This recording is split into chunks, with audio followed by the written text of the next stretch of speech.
Hello मंडळी, welcome to my blog. तर आज आहे अष्टविनायक ट्रिपचा डे 3 आणि आज आम्हाला खूप ट्रॅव्हल करायचं आहे.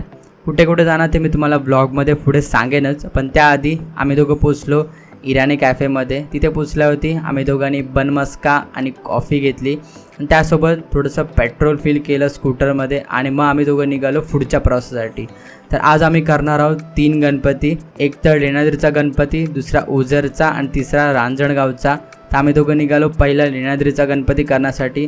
रस्ता एकदम मस्त होता, त्यामुळे आम्ही लवकर पोचलेलो लेण्याद्रीच्या इथे. तिथे आल्यानंतर थोडासा घाम सुटलेला, कारण की आम्ही एवढ्या पायऱ्या चढून आम्हाला वरती जायचं होतं. पण कसं बसं आम्ही लोक फायनली वरती पोचलो लेण्याद्रीच्या इथे. थोडंफार तिथे आम्ही लोक बघितलं निसर्ग वरतून आणि मग आम्ही लोक निघालो आतमध्ये दर्शन घेण्यासाठी. तिथे गेल्यावरती बाप्पाचं एकदम मस्त दर्शन झालं आणि त्यासोबत आम्हाला बाप्पाची आरती पण मिळाली. थोडा उशीर आम्ही लोक बसलो आणि मग आम्ही निघालो पुढच्या प्रवासासाठी ओझरच्या गणपतीच्या बाप्पाच्या दर्शन करण्यासाठी. तिथे पोचल्यावरती बाप्पाच्या दर्शनासाठी थोडीफार लाईन होती, पण दर्शन मस्त झालं. त्यानंतर आम्ही थोडंसं राऊंड मारलं तिथे आणि मग आम्ही दोघं निघालो पुढच्या गणपतीसाठी. पण त्याआधी आम्ही दोघांनी पेट्रोल फिल केलं स्कूटरमध्ये आणि मग आम्ही दोघं पोचलो रांजणगावच्या गणपतीच्या इथे. तिथे थोडंफार आम्हाला लोकांना गर्दी मिळाली दर्शनासाठी, पण फायनली आमचं दर्शन झालं.